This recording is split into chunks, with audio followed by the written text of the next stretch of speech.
My Artful Journey, a companion to your artistic well-being. In Malcolm Gladwell's book, Outliers, The Story of Success, Gladwell introduces his 10,000 hour theory, that it takes 10,000 hours of purposeful practice to achieve expert skill levels in whatever discipline you are hoping to master. Since then, some studies have been conducted to disprove the 10,000 hour number or the specific fields in which this number seems not so accurate, but the underlying fact remains. Mindful and deliberate practice is the only way you will be able to master your activity, whether this is sports, art, music, or dancing.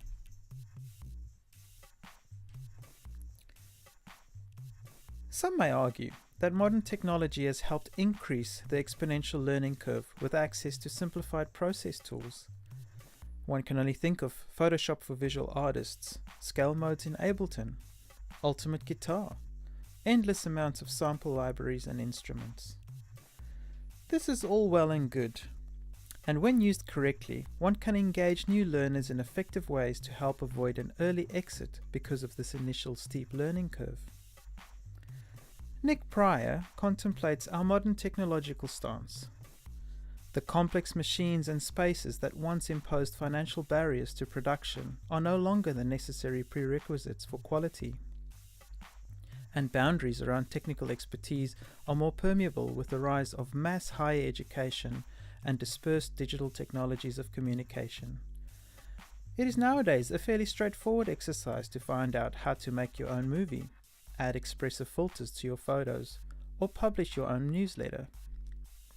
If only a decade ago we saw computers as esoteric business machines and word processors, we now think of them as cultural devices for generating images, editing movies, and mixing tracks. These types of applications or programs should not be mistaken with a band-in-the-box type program where you literally just choose a scale, type in what instruments you want, and it creates a song without any real creative input or learning that the participant can engage with. Or worse still, employing ghostwriters or producers. With all technology at our disposal, we have witnessed a substantial growth in creative output into this world.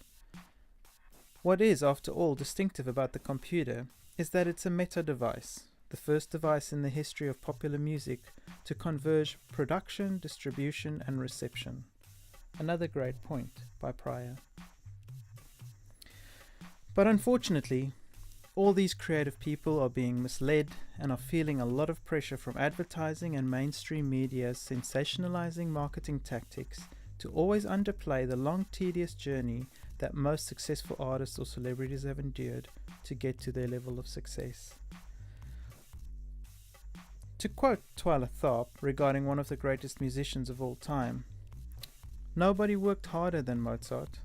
By the time he was 28 years old, his hands were deformed because of all the hours he had spent practicing, performing, and gripping a quill pen to compose."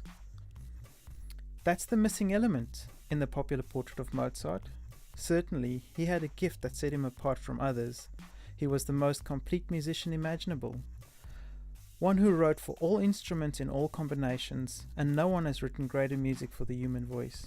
Still, few people, even those hugely gifted, are capable of the application and focus that Mozart displayed throughout his short life. As Mozart himself wrote to a friend, "People err who think my art comes easily to me. I assure you, dear friend, nobody has devoted so much time and thought to composition as I. There is not a famous master whose music I have not industriously studied through many times." Whatever scope and grandeur you attach to Mozart's musical gift, his so-called genius, his discipline and work ethic were its equal. Debord employs the term "society of the spectacle" to describe the process by which, for his contemporaries, that which was directly lived had been estranged in a representation. The individual, he argued, came to understand his existence and his society through the prism of images produced and diffused by the cultural industry in such a way as to saturate his physical and mental environment. Thus, we are left with these unrealistic expectations for beginners, as they believe these great artists, both old and new, just became famous overnight. Triple J's Unearthed do great work finding local unsigned acts, but then also like to embellish the artist's formal musical background or training. It is also a well-known fact that Triple J has certain sound they require when scouting or curating their playlists for rotation play. Nick Pryor again identifies the modern production process, and I quote, "The studio is part of a complex organizational system of popular music characterized by market structures, reward systems, and decision chains that work to reduce demand uncertainty." This makes sense for a business model for most products and industries, but unfortunately not for a creative, very personal product like creating art or music. The music industry is already facing severe mental health issues, and I believe these types of practices need to be eliminated so that we can create a more balanced and healthy artist, who in turn will inspire their communities. Entertainment Assist conducted a research report on the mental health of the music industry. Only 5% of the local creative workforce is employed at any one time. Musicians are 5 times more likely to suffer from depression than the normal population. 10 times more likely to show signs of anxiety. The rate of suicide ideation is 6 times the national average. The rate of attempted suicide is double that of the general population. What I suggest is that we adapt the principles of the slow movement and create a slow production culture.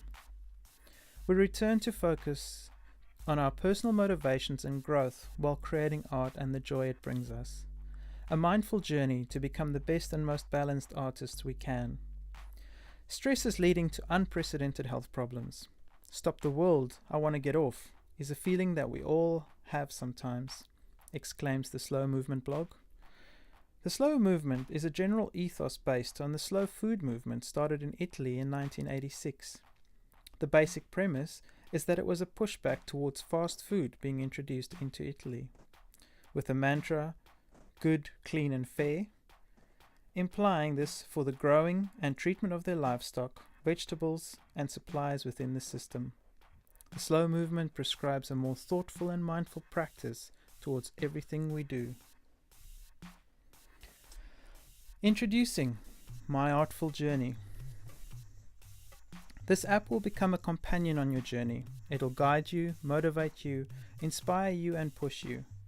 Not only a tracking tool, it will prompt the user to simple exercises both physically and mentally that will assist with a well-rounded and balanced lifestyle that breeds creativity and thoughtful output, while engaging with personalized messages from industry heavyweights and mentors and mental health support if you require it. So where do you start? You set your creative field, whether this be music production, a musician, designer, or filmmaker. We then move into practice, where we track our hours and map them against the 10,000 hour theory in a fun-filled way where you slowly progress from a young grasshopper to a fabled master of your craft. Daily, you will have mindfulness exercises that pop up on your phone. These will include mental exercises like meditations, breathing, focus, or physical ones with actual exercises like the stair challenge you can see. Weekly, you'll have motivational messages from artists and more personal messages at special landmarks. At these special landmarks, you'll also get personalized messages from discipline-specific mentors. There's also the support page with contact details for Headspace, Beyond Blue, and similar organizations. There'll be a closed Facebook group, and using Google metadata, the identification of support groups close to you. This app aims to inspire and motivate in a fun way, assist to create a realistic view of your journey, but then also help you stay on track, stay focused and balanced. Thank you.